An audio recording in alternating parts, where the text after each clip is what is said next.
Welcome, game dev adventurers, to the Indie Game Lunch Hour. Today we're talking with Frank Gilson, executive producer at a mysterious stealth startup about AI, intelligent agents, and generative tools for productivity.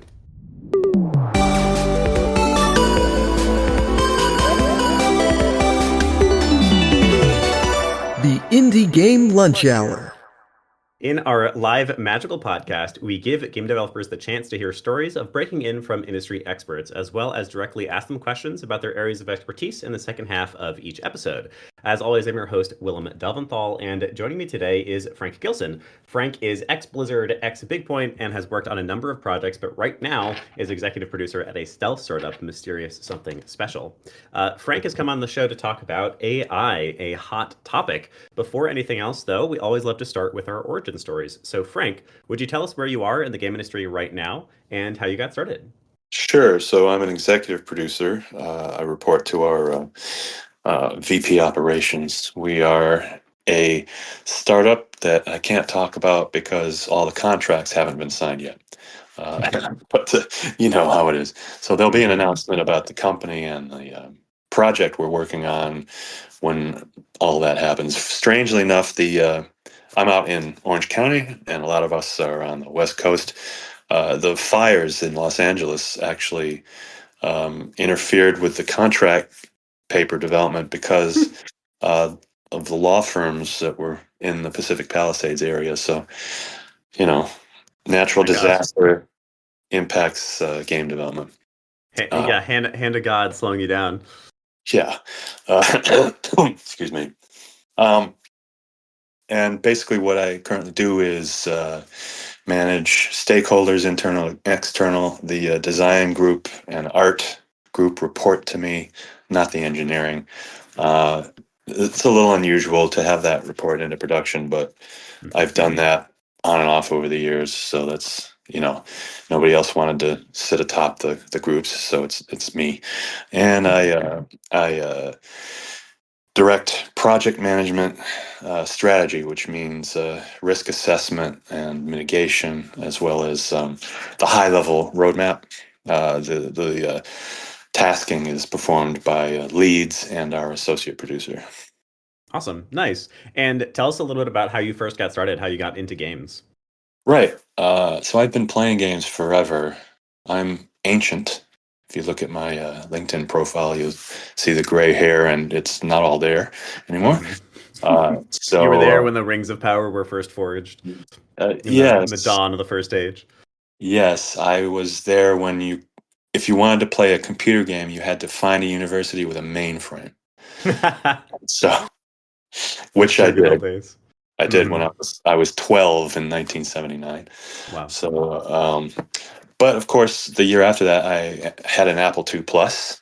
I did some programming on that. I played every game that I could find, and I worked in physical games. Tabletop, card games, board games, miniatures, dice, and then I got a graduate degree in there somewhere in mathematical behavioral sciences, which has helped with data collection, normalization, and analysis, which we all have been doing in games for almost 20 years now. And my first job was actually in quality assurance at Interplay as a temp in the 90s. And I was brought on to QA Mario Teaches Typing. Yeah. I have actually played that. How incredible. What a piece of history. Yeah, because this was the Macintosh version, and I had familiarity from my academic work with Macs, and I could type at that point. I don't think anymore, about 100 words a minute. So. Wow. What a cool way to start, and a fascinating origin story. There's some people in the chat who dropped a picture of the Apple IIe and are making comments about how it's a transformer. By that I mean I made comments about how it's a transformer. Sure. Well, welcome to the show, Frank. It's awesome to have you on, and it's definitely this is a whole realm that's really interesting. The topic of today, both AI, intelligent agents, and generative tools for productivity. AI is definitely the wave of the future in game dev and outside of it. There are 1,001 ways that it's attempting to be used, and 1,001 ways that it is already being used in people's workflows. I would love your kind of 101 intro. If the topic of today is these intelligent agents and the use of generative tools, where would you have us start? How would you introduce us to this topic?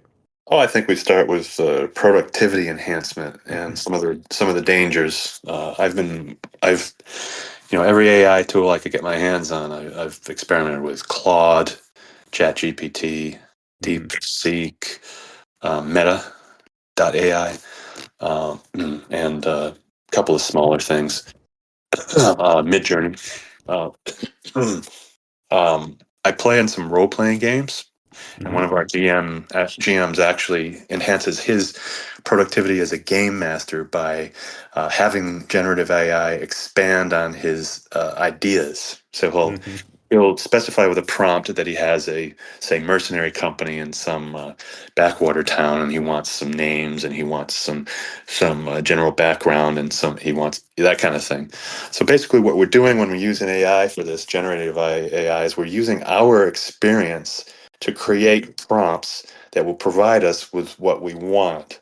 And now, of course, AIs being what they are, and depending on your skill with prompting, you're uh, not always going to get what you want, as I think we know. Mhm. so, so that's where the experience that you've built up over time comes in as extremely valuable, because you'll know when the AI has provided you with something that's not correct, or that doesn't meet your needs, and you can redirect it.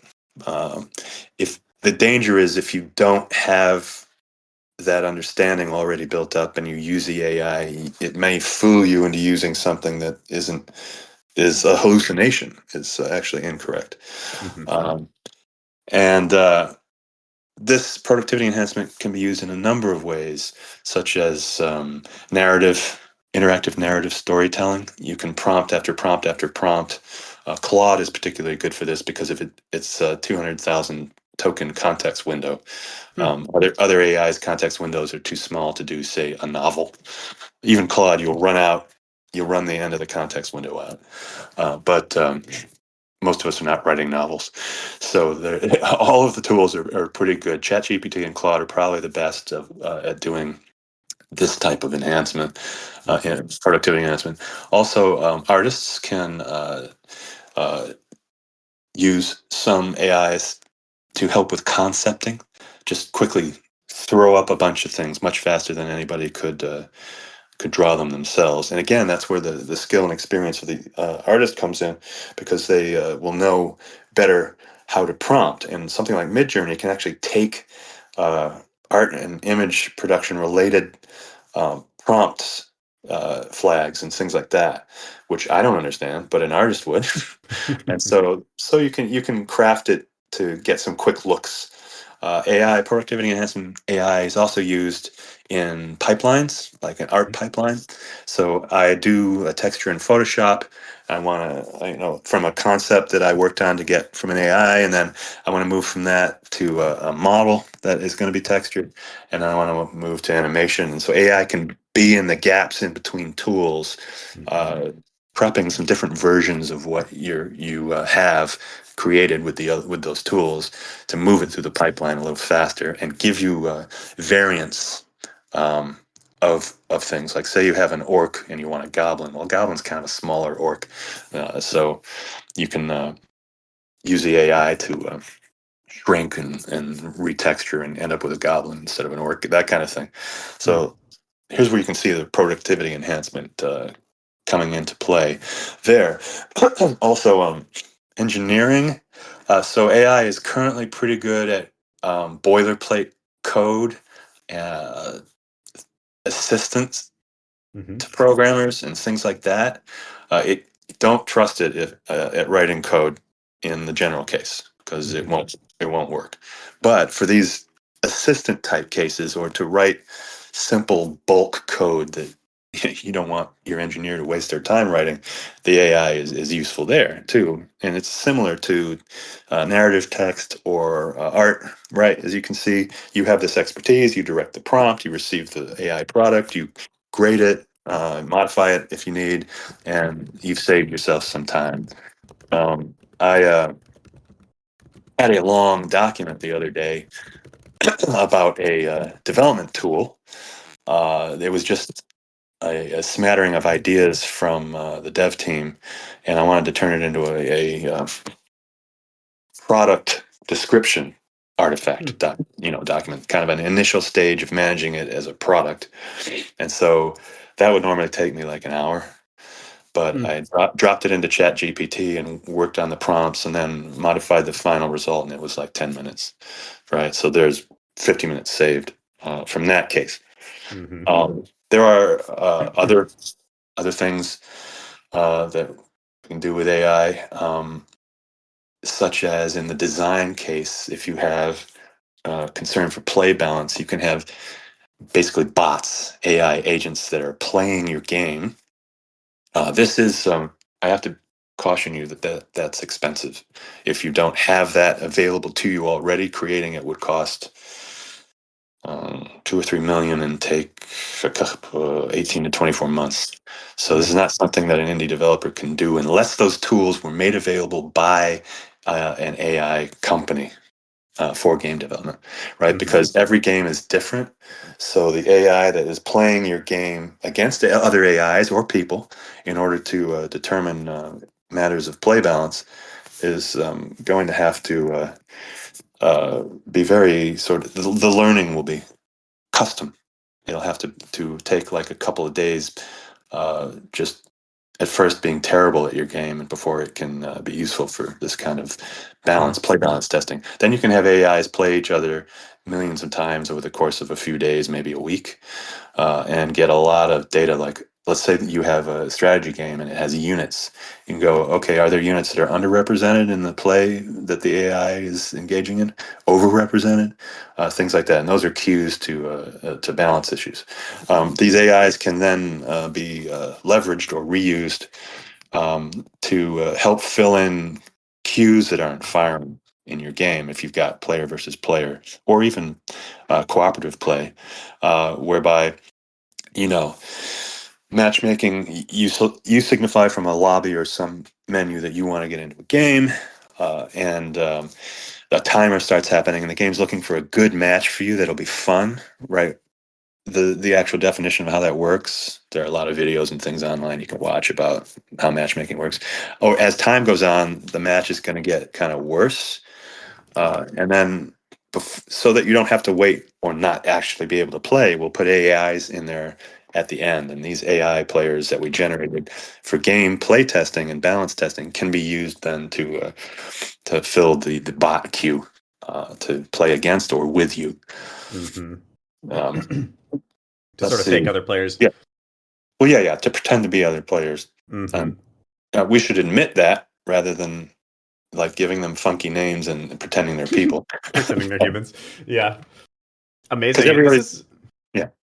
Yeah, I mean, this is already a really interesting example of just a smattering of different ways that people are using AI, and I hope that people who are listening to this are sort of having their minds open to how heavily AI is already getting used in game development, and then to some of the frontiers that people are exploring with it right now. The one you mentioned that I found the most interesting, a lot of this was cool. I've seen AI used to basically test games before. But one of the ones that because it's not really my department, haven't really seen is like I have an orc model that I already generated and I just poof it over to a goblin using AI.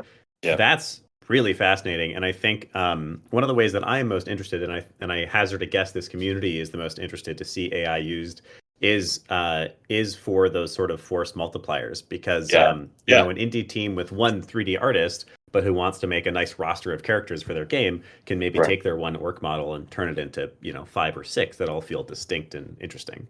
Yeah, what I remember, this was 25 years ago, working on Warcraft 3 at Blizzard, and we had a big Excel file that connected unit stats, name, and model and texture, and you could refer to the same models and textures, but change a color and a scale parameter. So that was our way of reusing art back then. and you could actually see it if you played the game. Some of the units were clearly color shifted, larger or smaller versions of others, and the Hmm. reason for that was just production realities. You got to ship the game, but now you can actually do a lot better than what we did then. Hmm. Yeah, I remember that. I remember actually, interestingly, then Frank, you helped unlock my own game dev career because when I was first getting started, I was playing around a bunch with modding, and I was playing around a bunch with Right. various map and world editors, including very heavily Warcraft Right. 3. I made so much stuff in the Warcraft 3 map editor. So thank you for giving me Yeah, that, Frank. I was the producer in charge of production with respect to that tool. So yeah, Nice. we did the best we could to get something out there that people could really use. Yeah, you really did deliver. I One of my first times ever doing any kind of scripting, I made a map that was the Battle of Helm's Deep, and so I had to Oh, make it so that it could great! programmatically spawn new waves of enemies, and Right, that was like this big right, moment for me. I was like, "Whoa!" Anyway, right. personal tangent aside, I would love to actually backtrack a little bit, Sure. and to get some definitions of how AI works. So, can you give us Yeah, a sort of layman's how does generative AI actually function? What is it doing to generate this right. stuff for us? Yeah. Yeah, so there are a couple of a couple of terms here. One is large language model. Hmm. The other is machine learning. Hmm. There are a number of techniques underlying this, though. I actually worked on this in the 80s as a college student. Neural networks, right? It was part of what we did. So, AI as a program has a history of beginning roughly in the 1960s. And the computer resources available then were, you know, tiny, one might say, inadequate for the problem of AI. So, this was largely theoretical or philosophical development, such as Searle's Chinese room, right? Let's say you hand something in Chinese to a slot in a door, and then you receive a translation. You don't know what is on the other side of the door. Can you say that that was intelligent, that something knows? Can you say that what was on the other side of the door knows what the text said or not? Hmm. And now, of course, the AI that translates, like Google Translate, from English to Chinese or Chinese to English, does not know what the text means, Hmm. right? So it is a large language model that has learned associations by uh, trillions of iterations on data sets. So what you basically do is you take a data set, which could be the entire internet in the case of like ChatGPT or something, Hmm. and you um, run it over iteration after iteration after iteration, which modifies the neural network. There are things about weights and all kinds of technical stuff that I'm omitting and that Hmm. I'm not familiar with enough in the modern sense. But this is building up nodes and associations and whatnot in order to create the model. Now, before you do this, the raw data has to go through what we call a data management or cleaning phase, because otherwise it's basically sewage. And we still have the garbage in, garbage out problem. So, depending on what you want to do, that data preparation phase will vary. Hmm. Uh, then uh, there are the other type of AI, as opposed to generative AI or large language model, is the machine learning type, which forms the basis of intelligent agents, right? So the intelligent agent is playing your game or um, data mining or whatever that's doing. It's not performing a large language task, but a dedicated or focused task. So that also involves concepts similar to neural networks, but in a more constrained fashion, because this is a special purpose or narrow AI. Amazing. The I remember for a brief period of time I was messing around with Twitter bots. This was like Sure, 5 or 8 years ago. sure. And I used a model that I unfortunately don't remember the name of, but all it actually did was that it compared. It was absolutely not a large language model. I fed it like a couple thousand example tweets, and all it actually did was make like a giant node tree of how one Right. word would translate to the next. So after this is the list of words that come after the. Sure. After water, this is the list of words that come after water, and it would just mostly randomly move through that tree and generate mostly gibberish, but occasionally really hilarious fake tweets. Sure. How is a modern language model different from something like that? Okay, so it sounds like what you were working with may not have had a multivariate tree with the proper weight generation, right? Hmm. So, um, also, feedback is a key concept, right? So, well, there's a concept, there's been work in linguistics and uh, semiotics, or the science of symbols, and other things about well-formed sentences, right? And this can the formal structure from this comes from the study of logic in the early to mid 20th century, right? Where we have things like the predicate calculus, or and quantification and things like that, technical terms from college logic class.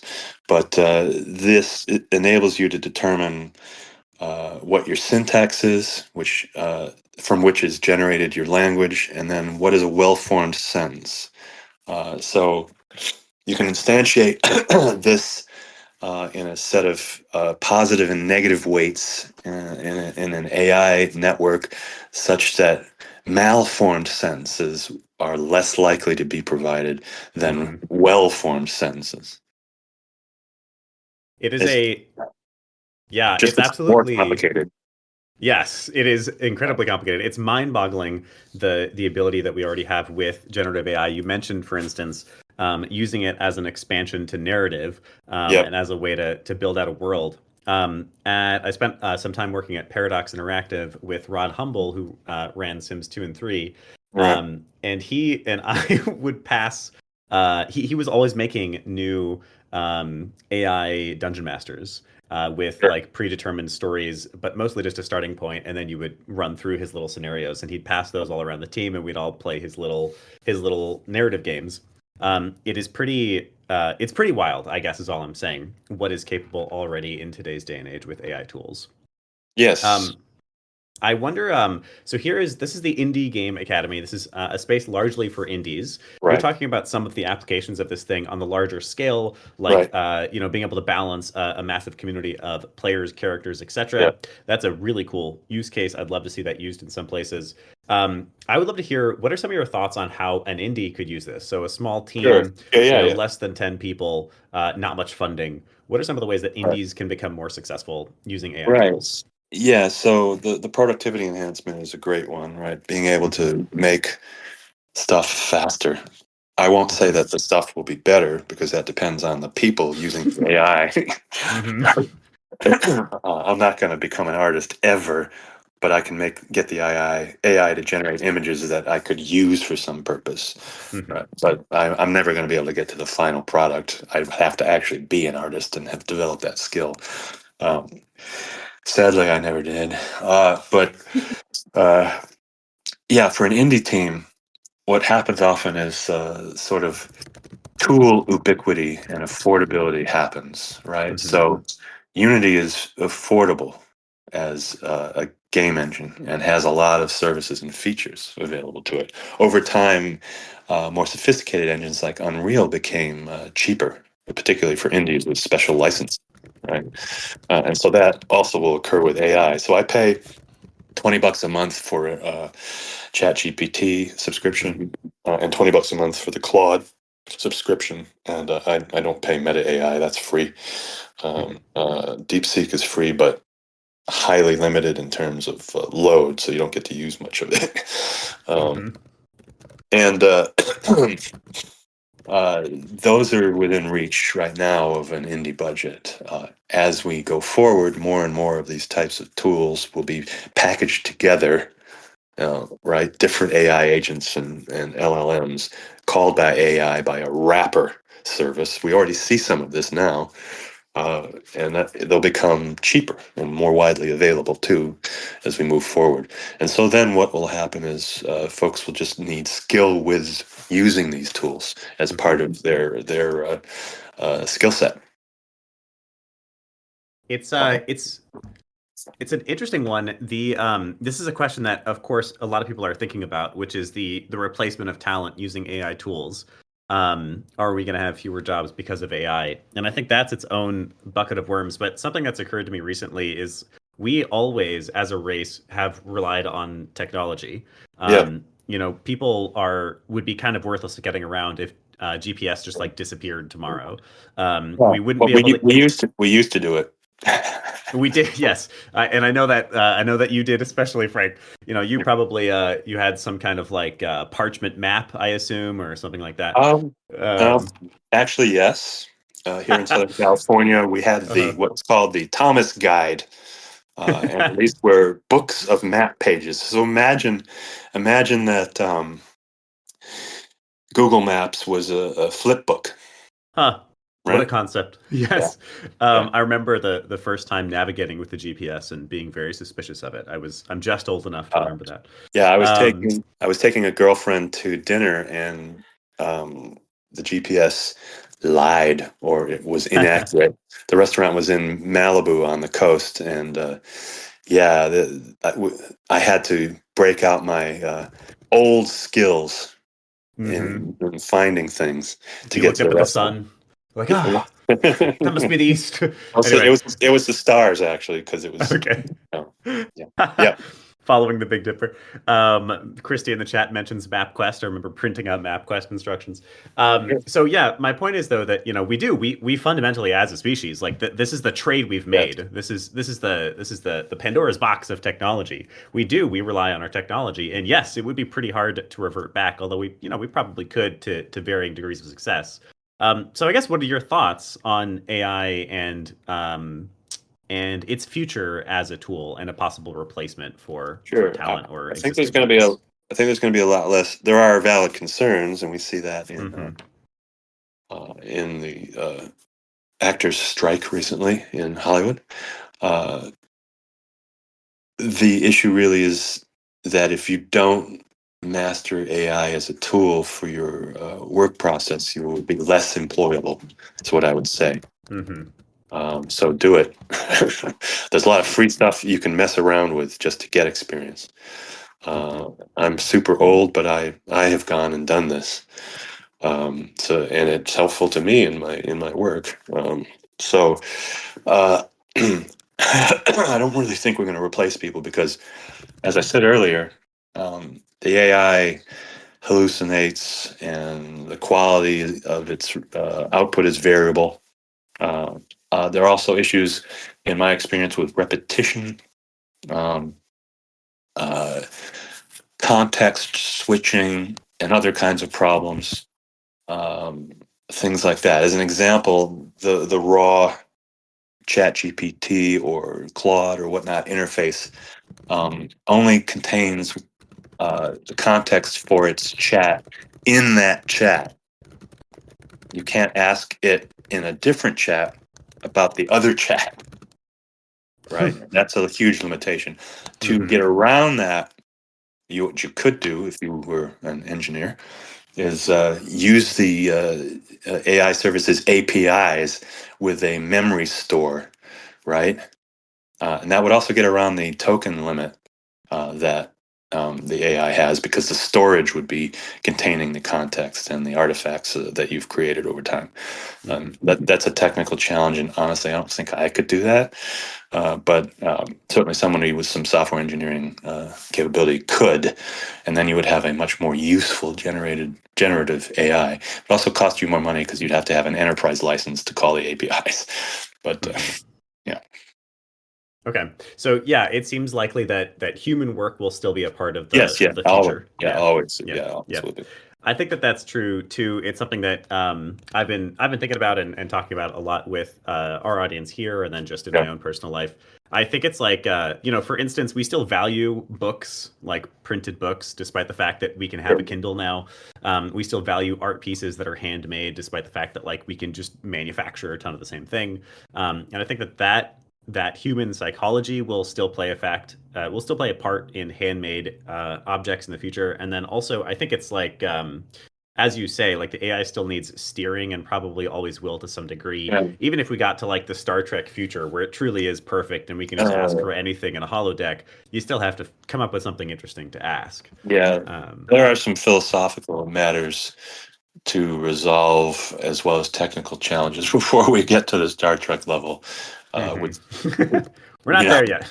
No. Yeah, amazing. I think. Question of the day. Wow, it's time for the question of the day where we reiterate one of the most important things we learned. So here's my, this is a kind of open-ended one. What are 3 of the ways that AI is getting used in the modern day game industry? The audience, this is not for you, Frank, this is for the audience. First person to type this in the chat gets a couple of points. We're also going to switch ourselves over to the community portion of the episode while people are typing in the answer. If you're listening to this episode, speak the answer out loud. We're going to have Rick up on stage here first. And actually, while we wait, somebody asked, what's the difference between Grok and ChatGPT, Frank? I haven't used Grok, so I can't answer that question, sadly. But the person asking the question could use both and then tell all of us. Amazing. All right. Do we have an answer to the question of the day in the chat? 3 ways that AI is getting used in the modern day game industry. Assigning homework, says Mark. That's an interesting one. We actually did recently use AI for the first time in this last level 3 cohort. We used AI to sort the teams. The teams are like interdisciplinary mock studios. So we used AI as our very first pass. We still did a ton of human pass after that. But as the very first, like, what do you think these teams should be? For the very first time, we tried AI for that. And it actually did a decent enough job. All right. Let's see. Margaret says, task workflow, prototyping, art, code assistance. I'll accept that, Margaret. You have won the House Cup question of the day. You earn 3 points for a house of your choice. Let us know if you would like to give those points to Warrior, Ranger, Rogue, or Cleric. Margaret says Warrior, all in caps. All right, Rick, would you like to hit us with your first community question? Sure. So with AI definitely making an impact on all of the roles in a team, I'm curious, what teams do you think are most impacted and most enhanced by the use of AI? Like as we go forward, are there any teams that you think using AI is going to be absolutely mandatory? Sure. I think engineering is one of those teams. And probably art. It'll percolate across the organization because the productivity enhancements. I mean, we have work that occurs in parallel, but we also have blocker work that is serial. That's part of the project management I always worry about. And so if I'm waiting on something from design, that's not great. So design ultimately has to be more productive and thus use AI, just like production or engineering and whatnot. So it's going to percolate across the organization. Right now, AI is not as good with sound, music, that kind of thing.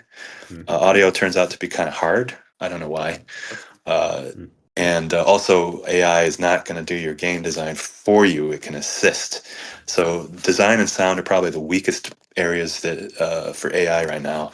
But code, art, narrative, and asking it to look at a project schedule and tell me if I missed anything, that kind of stuff is very possible now.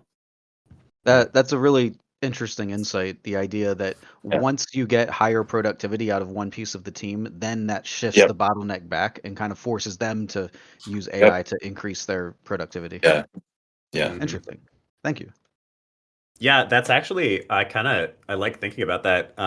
Like in an eventual future where I can have for every one let's say orc character enemy that my artist can produce, I can now have 10 or 20. Suddenly I have a hell of a lot more to design. And therefore, as you say, Rick, the bottleneck has shifted back to me. Very interesting. Right. Yeah, the tool shift change and the productivity enhancement is a little bit like toy soldiers. which is something I still play with physically. So in the old days, you made a mold. You had a limited number of molds, and then you cast figures in metal or plastic. So all your archers were the same pose, same everything. Now you have a 3D model.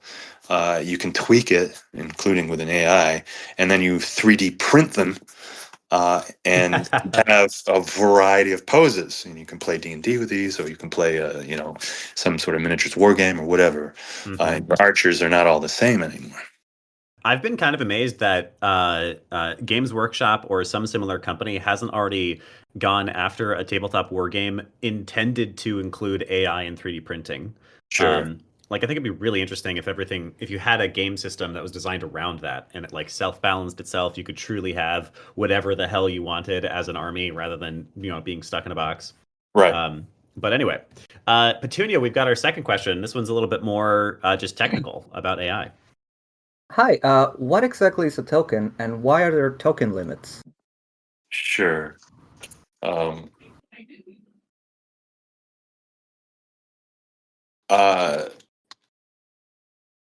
So it's a unit of text, a token, right? It's not really a word or a letter. It's something the AI has broken down. A word like cat would be a token, right? But running might be split into two tokens, right? Run and ing, depending. And it might also be one token. It depends. And the process of turning text into tokens is called tokenization. And that's how a large language model, a generative AI, would understand. Well, I don't want to use the word understand. How it would parse is a better word, and then generate language text. So they're building blocks, which is the tokens. And there are token limits because of how AI models are designed, right? There's a finite amount of processing capacity, that is computing resources, to handle any input or output. A context window is a type of memory. So the chat you bring up, that's the context window, and that determines how many tokens it can consider at the same time. The higher you let the token limit be for a context window, the greater the computational cost, and the slower the work will be. I have a huge narrative story that I'm working on in Claude in my spare time as a kind of a familiarity with AI project, and in raw text, it's about 1.2 megabytes worth of characters, and Claude is visibly slow responding to my prompts now. So honestly, it's an issue of balancing capability with practicality. Too many tokens could make the AI slower and more expensive. Too few would limit its usefulness. Oh, gotcha. Well, awesome. Thank you. Thanks. Awesome. Thank you, Petunia. Mark, you want to ask a third question? Yeah. So my question comes from some of the articles I've been seeing lately, but do you worry that the usage of AI will have long-term effects on weakening expertise? So my clarifying details are that there are companies complaining that junior developers don't actually know basic skills for coding. I saw the other day a breakdown of how a art director couldn't work with some of their junior artists because they didn't understand composition. They tried to use AI for their assignments and it failed terribly. So what is your take on saving our long-term creativity and expertise amongst game developers? Sure.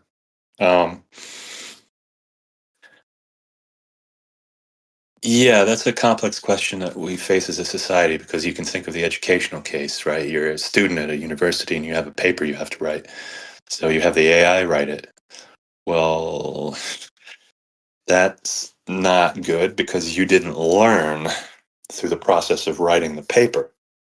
Now, could you use an AI to assist you in writing it so that you are learning?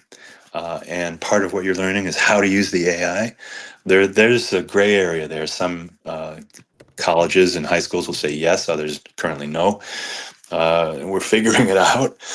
So I think it comes down to our individual responsibility to ensure that we know what we need to know so that we can function as members of society, which would include developing personal skill and expertise, but also the ability to use a wide variety of tools, AI being one of those. Yeah, I think this one's an interesting question. And obviously, I think about it a lot being in the educational space. I think it's like, um, I think it is something we will figure out, and there will be some combinations similar to how people used to think about like Wikipedia. There Right. are professors, and there's like a time period where it's wrong to use Wikipedia, and I think that tends to be earlier in your educational experience. But then at some point, it shifted over, and it's like, oh yeah, it's fine. You can just use that. It's important even to learn how to use it. So I think that will come down to the educators and deciding, what skills are important for you to develop without AI and enforcing that, and then allowing AI to play some kind of role and making sure people leave with AI skills in their pocket. Right. Right. I do think you said earlier, like it's important. It makes you more employable to have AI skills. Yeah. There, regardless of what you think of AI, and the ethical use of training data is absolutely an area that we need to improve and talk about as a society. You shouldn't be Yeah. forced to be able to give up your data to companies to use their software, things like that. There's a lot of ways that AI sucks, but Yeah. it is undeniable that it is important for you to learn AI tools if you want to be any kind of employable. It is coming, not just coming, it is already here. So just to say very clearly, start playing Yeah. around with AI and insist on it, push for it being used ethically, absolutely. But don't fall behind just because you're nervous about the, dangerous sides of it. There are dangerous sides, but yeah, make sure you're Yes. And playing with it. you can still seem today like you're a wizard if you can use these tools. It's pretty That freaking cool. Yeah, that won't be the case in maybe a year or it's certainly 5. But today, you're a wizard. hmm The first time I was making a crafting system, and I just like used AI to sort everything in the Yeah. order of like basically difficulty. I asked it to propose me a progression, and it gave me like a pretty solid one that I modified a little bit, but was pretty much Right. there. It was a Right. very satisfying moment. I just hit Yes. enter and it pooped me out a list. Yeah. All right, we've got Rick on stage for a second question. Rick, would you like to go for it? Very interesting one. Sure. So, with all of this talk about AI, there's a lot of people who don't really understand it very well, saying this is everything that AI is going to be able to do and replace us. Well, I'm curious what your thoughts are on what are the common misconceptions about what AI is going to be capable of, and what do you think will not be the case with AI coming in as a tool? sure. Well, the not is a little harder to define, but the capable of. First off, I want to say there's a lot of hype and hot money, I'd like to call it, flowing around AI, of course, and we saw this with blockchain and with after the success of World of Warcraft in the game space, we saw it with MMOs. Everybody has to have their MMO project. Right. So you got to wade through the fabulous claims of AI promoters. Uh, AI is good for what we've talked about, but requires a firm hand at the helm. If we're using a nautical reference, uh, you need to know what you're doing and what the limitations of the tool are. But you can, as we said, enhance your productivity, use it to provide capabilities that your team uh, doesn't have if you can manage it correctly. Uh,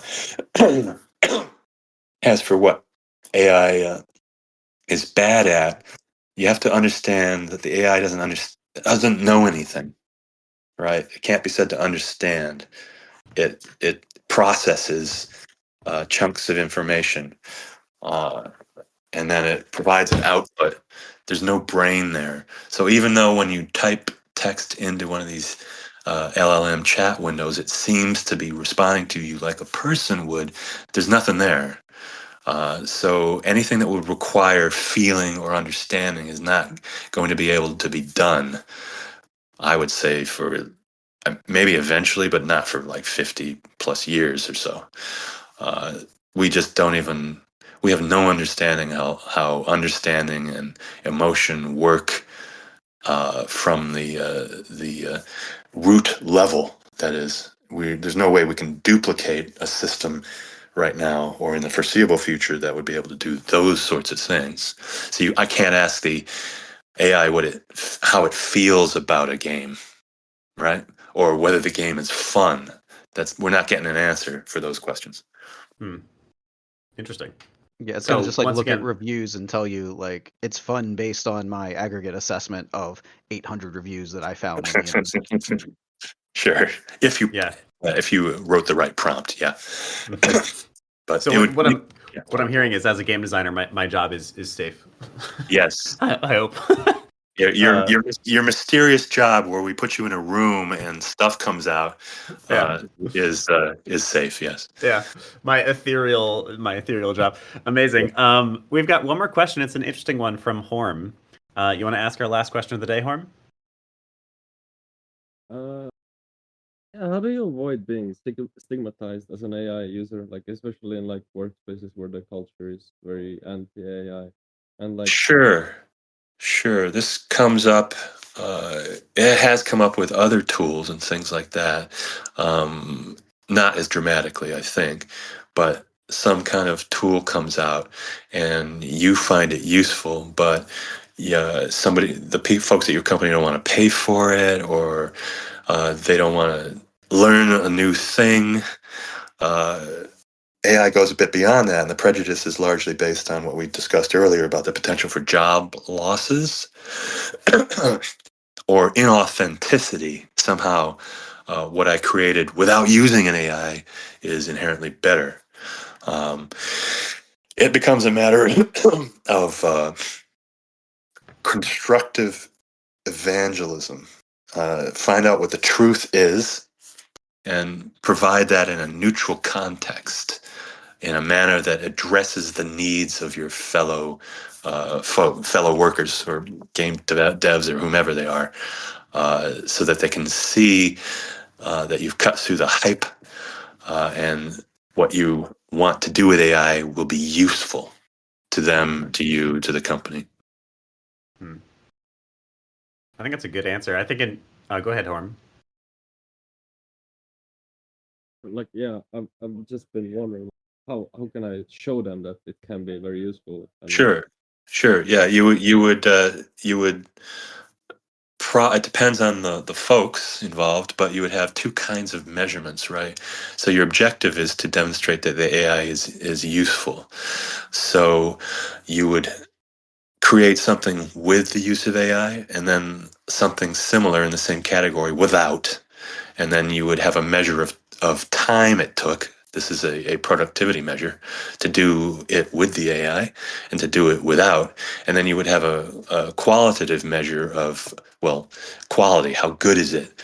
And you want the AI enhanced product to be of the same quality, at least, as the you didn't use AI version. And that process would provide you with data that you could show to demonstrate the value of AI. that's a very great time. Awesome. All right. Well, we are at the end of our time, so we like to do two things here before we Uh-oh. say goodbye, Frank. Yes. The first thing we like to do is to assign some homework. So, what is something that the audience can do in the next week that'll take them about an hour to practice some of what we talked about here today? Sure. Just grab an AI tool. Grok was mentioned by somebody earlier, but also Claude or ChatGPT. No need to pay them any money. Meta AI isn't as good in the general sense, but it is totally free and pretty versatile. And just work with it. Prompt it, see what the result is. Change your prompt, but give it sort of the same prompt, that kind of thing. Evolve it. Just get familiar with using one of these tools. Awesome. So your homework in the next week is to play around with AI and see what you can get it to do. Maybe write us a post on LinkedIn. We'd love to see that. So you can tag Frank Gilson, myself, Willem Duventhal, or the Indie Game Academy, or all three of us, so we can see some of the cool stuff you did with AI. Before we say goodbye, Frank, is there any last words of wisdom you want to give or anything you want to plug here at the end of the episode? I think we have a hopeful future in front of us where AI will serve much like a calculator or a ruler did in my day. And it's not something to be afraid of. There's a bunch of cruft to cut through around it, like there is with anything hot and new. But we're going to be able to do more. And so game projects will either end up with a lot more content or take less time to make. I think we know what the answer is actually going to be. Amazing. All right. Well, thank you everybody for coming to the show. Frank, thank you for being here and answering our questions. Absolutely. Thank you to those who asked some questions, and thank you listeners for listening. As always, if you enjoyed the episode, we'll be here again every Wednesday at 12 p.m. Eastern time in our Discord. There's links to join down below. And if you enjoyed this episode, we ask that you send it along to just one other person who might enjoy it too, who is somebody who needs to know a little bit more about AI. All right, Frank, thanks for your time, man. Thank you so much, everybody, for being here. I've forgotten the soundboard outro. I'm gonna do it anyway. Question of the day. Oh, not that one. Oh God. Game over. Goodbye, everyone. Goodbye.